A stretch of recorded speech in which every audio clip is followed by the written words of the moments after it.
L'ADN d'Optigestion, on a nos intérêts qui sont alignés les uns les autres. Le capital de la société est détenu à 100% par les gérants et on s'intéresse aux grandes tendances de fonds qui vont impacter la planète sur 5 à 10 ans. On travaille beaucoup avec le Boston Consulting Group, McKinsey, sur ce sujet. Et sur ces grandes tendances, on va essayer de repérer les acteurs industriels. Et on a repéré environ 220 sociétés. Donc ça, c'est le cœur de notre savoir-faire.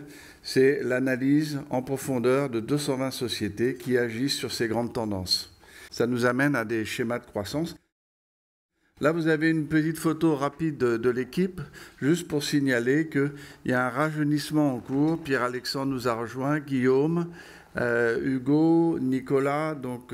Et ce mouvement va se continuer dans les années qui viennent. Alors, on est là pour vous parler de 2024. Alors, malheureusement, ça n'a pas été une année faste pour le CAC 40. Vous avez le CAC est à moins 1,8 avec le luxe notamment qui a corrigé, des affaires comme L'Oréal qui sont à moins 25%. Donc ça n'a pas été une partie heureuse. Pareil pour les obligations. Donc les obligations, c'est 5 fois la masse des actions.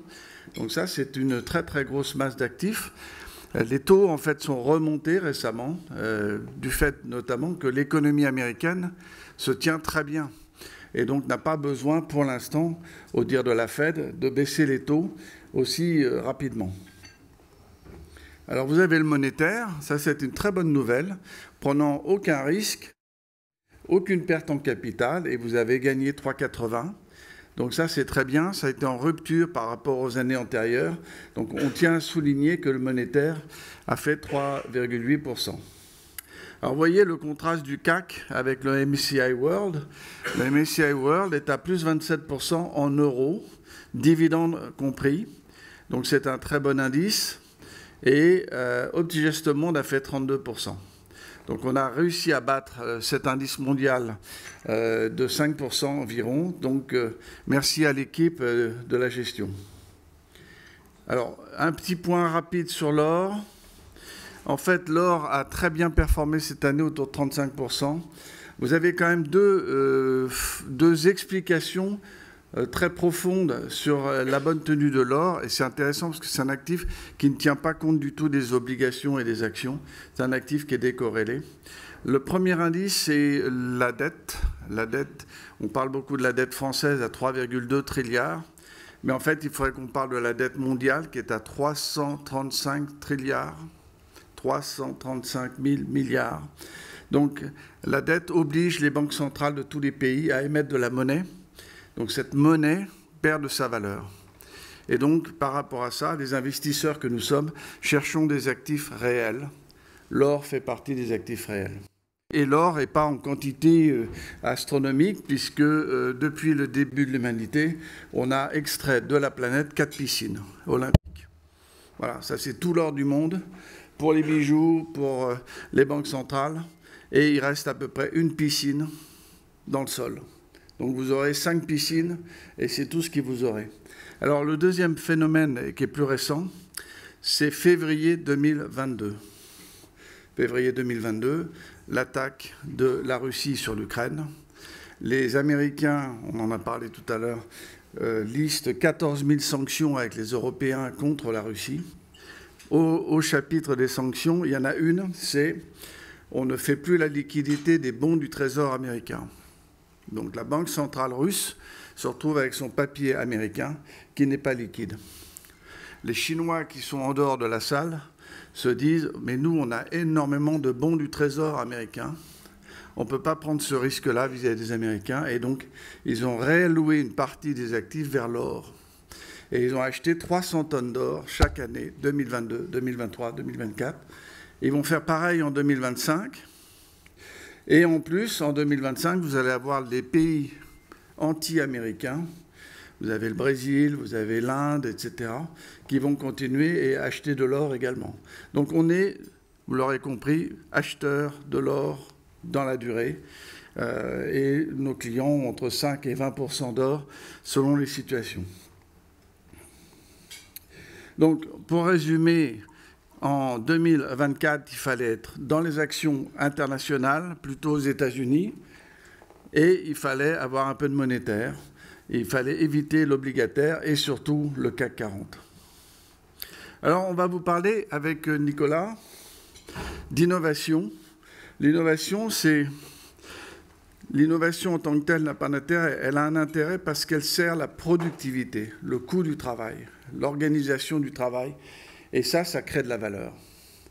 C'est Bill Gates qui le dit mieux que moi. Et simplement, vous vous souvenez peut-être de ça, ceux qui nous suivent depuis longtemps. Depuis 2 siècles, il y a eu quelques mouvements d'innovation majeurs. Il y en a eu un au début du XXe siècle où on avait combiné l'électricité, le téléphone, le moteur à combustion. Tout ça a interagi, donné énormément d'innovation. Malheureusement, ça a été interrompu par les conflits mondiaux.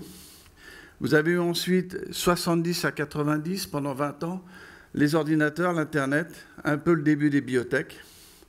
Et puis, on a la grande chance, malgré tous les changements que nous vivons actuellement, qui nous angoissent les uns les autres, nous vivons une période d'innovation majeure. Ça, c'est quelque chose qu'on montrait il y a déjà 8 ans. Le plus important, c'est l'intelligence artificielle, blockchain, énergie durable et stockage, la robotique et l'ADN. Tous ces 5 grands pôles d'innovation interagissent entre eux et donnent des mouvements de fond que nous avons repérés et sur lesquels nous investissons. On vous a beaucoup parlé en 2024 de ces fameux pelles et la pioche de l'IA. Les pelles et la pioche de l'IA, ça commence tout d'abord par les data centers. Pardon. Le marché des data centers, sur les 10 prochaines années, ça va être multiplié par 6, notamment grâce au cloud. Aujourd'hui, vous avez tous vos serveurs aujourd'hui sont dématérialisés et ça part dans ces fameux data centers. Donc on a un marché qui est multiplié par 10 sur les 10 prochaines années. On a aussi, en termes de construction, parce que les pelles et la pioche, c'est avant tout l'infrastructure, un marché de la construction du data center qui va être multiplié par 2 sur les 10 prochaines années. Tout ça, je vais essayer de vous expliquer un petit peu la chaîne de valeur de la pelle et la pioche et comment ça fonctionne. Quand Xavier envoie une requête sur OpenAI, donc c'est ChatGPT, ça envoie une donnée sur les serveurs de Google, Amazon et Microsoft, c'est les plus gros hébergeurs de cloud, qui eux exploitent un data center qui répond à Xavier. Ces data centers, ils sont équipés de ces fameuses puces NVIDIA. Vous savez, vous entendez beaucoup parler d'NVIDIA, on nous en a beaucoup parlé, c'est parce qu'ils ont des puces qui vont 4 fois plus vite que les autres, même 10 fois plus vite, et qui sont plus performantes même en termes d'énergie. NVIDIA, ce n'est qu'un provider, donc il imagine la puce. Qui construit la puce? On en a parlé tout à l'heure, c'est TSMC. Donc NVIDIA et TSMC se tiennent un peu. Ensuite, ces data centers, il faut bien les alimenter en électricité. Là, on a des boîtes comme Schneider Electric qui marchent très bien en Europe et il n'y a pas un flux entrant d'énergie dans les data centers qui ne passe pas par des prix Schneider Electric. Et on a une petite boîte, enfin plus petite maintenant, qui s'appelle Vertiv, qui s'occupe de refroidir les data centers. Ensuite, qu'est-ce qui se passe quand Xavier va démultiplier ces demandes? On va avoir besoin de plus en plus de serveurs. Si on a besoin de plus en plus de serveurs, TSMC va devoir augmenter sa chaîne de production. En augmentant sa chaîne de production, il faut des nouvelles machines. Et là, on a une société en Europe qui s'appelle ASML qui produit les machines pour faire les data centers. Tout ça, ça vous montre un peu l'écosystème, toute la chaîne de valeur de la machine de production. Il y a environ 1000 data centers dans le monde. Le grand facteur de clé de succès de NVIDIA, on va y revenir après, ça a été de dire, vous gardez vos data centers, on va vous les moderniser. Donc ça a été une très grande nouvelle pour les Microsoft, etc. Alors ce qu'on voulait vous montrer ici, c'est le contraste entre la France, une partie du CAC, pour expliquer. Je vous ai pris par exemple Hermès, Total Energy, LVMH, Pernod Ricard, Stellantis, pour avoir un peu une diversité. Vous voyez qu'Hermès se dégage 4 milliards, Total 11, LVMH 12, 7, Pernod Ricard 1, 3 et Stellantis va être en perte cette année. Donc vous voyez que la croissance de chiffre d'affaires également, à part Hermès qui est à 2 chiffres, tous les autres sont légèrement négatifs, voire très négatifs. Et bien sûr, les bénéfices par action s'effondrent, enfin, ou corrigent fortement. Et donc ça explique Ça explique, à droite, vous avez les cours de bourse. Donc Hermès a fait plus 20, remarquable, c'est bien. Total Energy, moins 9, LVMH, moins 11, Pernod Ricard, moins 25 et Stellantis, moins 33. Donc je ne sais pas, j'espère que vous êtes peu exposés à ces sociétés. Mais enfin, historiquement, on avait tous du LVMH, etc. Alors pendant ce temps-là, l'écosystème du data center, je vous ai repris les mêmes noms. NVIDIA, Vertiv, TSMC, Meta, Microsoft, c'est ce qu'on a vu sur le slide d'avant. Regardez la colonne des free cash flow, 64 milliards pour NVIDIA, Vertiv, c'est en train de démarrer à 900 millions, TSMC, 25 milliards, Meta, 48 milliards, Microsoft, 68 milliards. C'est-à-dire que vous prenez toute la partie haute française, avec un TSMC, vous avez l'équivalent du free cash flow. Vous voyez que les taux de croissance de chiffre d'affaires sont tous à 2 chiffres, entre 111%, ça c'est un peu exceptionnel, mais mettons un bon 15%, et la croissance des BPA, qui est assez spectaculaire. Donc, ça vous dit que chez OptiGestion, on a un regard un peu élevé sur les choses, on évite d'être trop franco-français, et on regarde les choses sur le plan mondial. En abscisse, c'est la position sur le marché, donc plus on est à gauche, plus on est leader. Et en ordonnée, c'est la croissance du marché. Juste sur cette matrice, je vais essayer de vous expliquer comment on positionne les sociétés et cette fameuse notion de valorisation qu'on appelle le PE. On a ces fameux points morts en bas à droite, les sociétés qui sont un petit peu valorisées sous la moyenne, qui ont des faibles parts dans le marché, effectivement, elles sont au fond de la matrice, une faible rentabilité et une panne d'innovation. Effectivement, si on veut gagner des parts de marché, il faut innover. Ensuite, on a les fameux dilemmes. Les dilemmes, c'est les sociétés qui ont forte croissance et rentabilité future. Elles doivent investir pour gagner des parts de marché, et donc mécaniquement, elles ont un multiple qui est un peu au-dessus de la moyenne. C'est grossièrement ce qu'on appelle un peu les startups, si je grossis le trait. On va acheter les free cash flow futurs de ces sociétés. Ensuite, on a ces fameuses vaches à lait, qui sont les grosses sociétés qui font les marchés, forte rentabilité, leader sur un marché mature, effectivement, plus on est là, plus on est leader. Valorisation plutôt raisonnable, parce que c'est ces sociétés-là qui font la valorisation de marché, et une croissance qui est plutôt égale au PIB. Pour rappel, le PIB mondial, cette année, ça fait 3% un petit peu près de croissance, donc on est plus à ce niveau-là. Et ensuite, on a les sociétés qu'on cherche tous, qui sont les étoiles, c'est des leaders sur un marché en forte croissance, une forte rentabilité et donc mécaniquement une prime sur le multiple. Effectivement, on veut tous avoir la société qui a les plus beaux agrégats et qui marche le mieux. On a le sens logique comme un produit, c'est on est dilemme, on devient étoile, on est vache à lait, et après soit on finit point mort, soit on se renouvelle. Là, je vous explique un petit peu comment nous on voit le marché et où on positionne les sociétés. Malheureusement, ces fameux points morts, c'est presque 60% de la cote. On a un meilleur exemple qu'on puisse vous donner, c'est Kodak. Vous avez tous connu Kodak et ce fameux virage qu'ils n'ont pas fait sur l'innovation qui les a amenés à ce niveau-là. Qu'est-ce que par exemple est un dilemme? Je prends l'exemple de Zoom ou DocuSign. Depuis le Covid, vous avez tous au moins une fois utilisé Zoom et déjà signé avec DocuSign. Sauf que vous avez tous la version gratuite.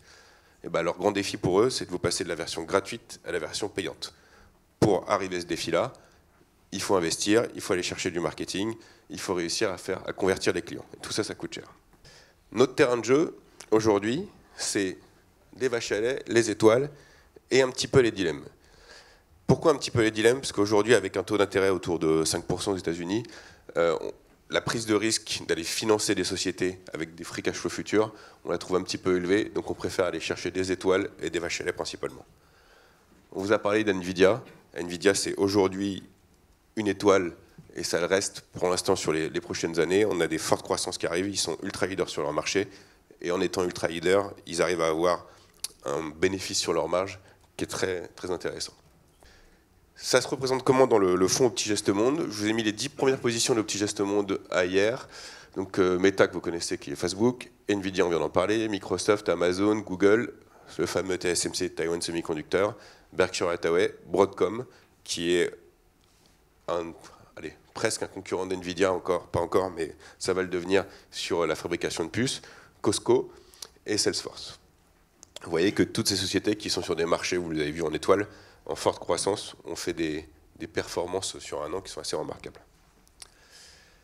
Si OptiGest Monde était une entreprise, j'ai juste pris toutes les sociétés d'OptiGest Monde et je les ai agrégées pour voir un petit peu comment on pouvait voir les croissances. Sur le chiffre d'affaires, c'est une croissance de 16% cette année. On annonce 14% l'année prochaine sur les prévisions, sachant qu'on a beaucoup de sociétés américaines qui publient tous les trimestres. Ça va être réévalué tous les trimestres et on espère et on le pense à la hausse pour l'année prochaine. Une croissance de l'EBITDA cette année qui est assez remarquable de 45%. Bon, il y a un effet Nvidia, il y a un effet Broadcom qui a annoncé des très bons résultats. Plus 12 sur l'année prochaine. Une valorisation qui est un petit peu haute sur cette fin d'année, qui est autour de 30, mais qui, sur les profits futurs, descend à 19,5% sur l'année prochaine. Ce fameux ROCE, c'est le retour on capital employed, c'est 24,1, ce qui est plutôt bon. Le ROCE, c'est quand vous mettez 100 à l'actif, combien la société est capable de ressortir en fin d'année. Donc quand vous mettez 100 €, elle est capable de ressortir 24. Et les dettes sur EBITDA qui est plutôt pincée. La performance des fonds sur cette année et l'année dernière. Donc Monde avait fait 27 l'année dernière, à hier soir on est à plus 32. OptiGest Patrimoine, qui est le fonds flexible et qui a une gestion beaucoup plus équilibrée, lui est à 13% cette année et a fait 8 l'année dernière. Et OptiGest Europe, dans un contexte où un CAC 40 est à moins 1, est à plus 6, enfin plus 7 même cette année, et a fait plus 9 l'année dernière. On est resté très positif sur le dollar cette année parce qu'on avait ce scénario de non-baisse des taux, du moins aux États-Unis. On le maintient pour l'année prochaine. On vous a montré que les États-Unis avaient un bon trend de croissance et allaient tenir ses prévisions. Donc on reste très positif sur le dollar. On est plutôt neutre sur l'euro, totalement sorti des monnaies chinoises et neutre sur les pays émergents. Sur les obligations, on reste plutôt sur le court terme que le long terme, parce que c'est le taux à court terme par les banquiers centraux qui vont baisser en premier, et les long termes, le marché va les garder relativement haut selon nous. Sur la géographie des obligations, on est plus sur l'Europe que les États-Unis, parce qu'on pense que sur le court terme en Europe, la BCE devrait baisser les taux un peu plus rapidement que la Fed, ce qui explique aussi notre position sur le dollar. Les actions, vous avez compris qu'on a un biais très croissance et on reste sur ce biais-là, parce que nous, on pense vraiment que la valeur se fait dans les valeurs de croissance. On revient un petit peu sur les values, parce qu'effectivement, il y a une baisse des taux qui peut aider certaines sociétés, notamment des sociétés foncières ou autres. Sur la géographie, bon, vous l'avez compris qu'on restera aux USA et on pense que la croissance future est aux US et un petit peu moins en Europe, mais on reste relativement neutre sur l'Europe. On est totalement sorti de la Chine et on ne pense pas y retourner cette année. Et sur les pays émergents, on commence doucement. On a notamment sur un fonds comme Patrimoine commencé à investir sur l'Inde depuis à peu près 12-18 mois et ça commence à être intéressant. Plutôt neutre, voire négatif sur le pétrole, parce qu'avec l'arrivée de Trump, on pense que le pétrole devrait continuer à baisser. Et positif sur l'or, comme Xavier vous l'a dit. On travaille sur nos méga tendances 2025. Donc on a exposé les data centers. Les data centers, il y a 1000 data centers dans le monde. Il y a en gros 1 trilliard de dollars d'investis dans les data centers. Vous avez peut-être entendu parler des hyperscales. Ce sont des data centers très haute puissance. On parle d'une puissance augmentée de 50 à 100 fois. Donc là, les investissements continuent à tomber. Nvidia, par exemple, pour vous donner un exemple, faisait 20 milliards de dollars de chiffre d'affaires il y a un an, va faire 120 milliards cette année, 120, 125 milliards, donc x6, fera 160 milliards l'année prochaine et 210 milliards l'année suivante.